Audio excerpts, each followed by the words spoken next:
सभेला जाता? हनुमंतराय म्हणते हो जातो. मग तुम्ही त्या सभेमध्ये जाताना तुमचं काय काम असतं?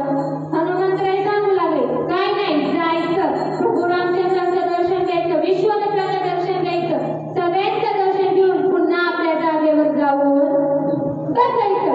ठरल्याप्रमाणे त्या नारद मुनीने सांगितलं तुमचं म्हणणं ठीक आहे, पण काय करायचं?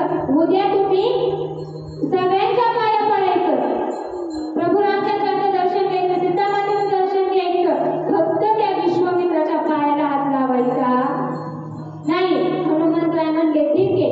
दुसऱ्या दिवशी सभा सुरू झाली. ठरल्याप्रमाणे हनुमंतरायांनी त्या प्रभू रामचंद्राचं दर्शन घेतलं, सीतामातेचं दर्शन घेतलं आणि त्या विश्वामित्राच्या पायाला हात लावला नाही. त्या विश्वामित्राला राग आला. 60,000 वर्ष मी तपश्चर्या करणारा महान तपस्वी आहे आणि एका मात्राने माझा अपमान करावा तो मी कदापि सहन करणार नाही. नारद मुनींनी काय केलं? त्या विश्वामित्राला सांगितलं हो एका मात्राने तुमचा अपमान करावा, कळत नाही का? अन्यायाला शासन झालं पाहिजे. असं केलं कोणी होतं सगळं? त्या नारदानंच घडवून आणलं होतं की नाही? आणि ढकललं कुणावर?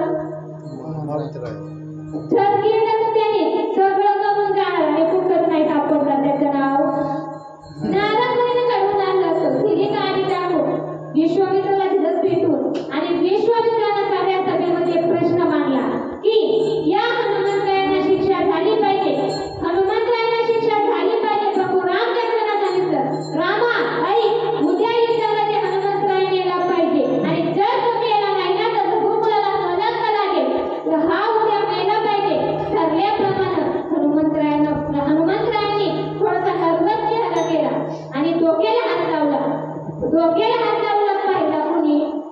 नारद मुनीने पाहिलं आणि नारद मुनी तिथून त्या हनुमंतरायांकडे आले आणि सांगितलं हनुमंतराय तुम्ही काही घाबरू नका, आतापर्यंत तुम्ही माझं सगळं ऐकलंय, आता उद्याच्या दिवस तेवढं ऐका. हनुमंतराय म्हणते अहो आतापर्यंत सगळं तुमचं ऐकलंय, तुमच्या मत एवढा डोंगर सगळ्यांना पुन्हा ऐकायला सांगताय, आज तर तुम्ही मरणारच आहे, आता शेवटचं तरी ऐकतो, बोला काय करायचं? नारद मुनीने सांगितलं काय करा, तुम्ही उद्या उठा, शरयू नदीवर जा. शरयू नदीवर गेल्यानंतर ब्रह्ममुहूर्तावर उठायचं आणि त्या शरयू नदीवर गेल्यानंतर अखंडपणे त्या रामाचा जप करायचा. हनुमंतराय पहाटे शरयू नदीवर गेल्यानंतर अखंडपणे त्या रामाचं नाम घेत होते. म्हणा राम राम राम श्री राम राम राम, म्हणा राम राम राम श्री राम.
आता सगळं तुम्ही तुमचं बघा, मी सांगतो ते ऐका. तुम्ही काय करा, आत्ताच्या आता शबरी नदीवर जा, त्या रामाला सांगा, रामा युद्ध बंद कर.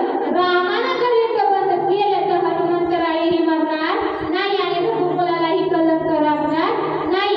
एका बाजूला रामाचे बाण येत होते, एका बाजूला रामनामाचे बाण येत होते, पण ते हनुमंतराय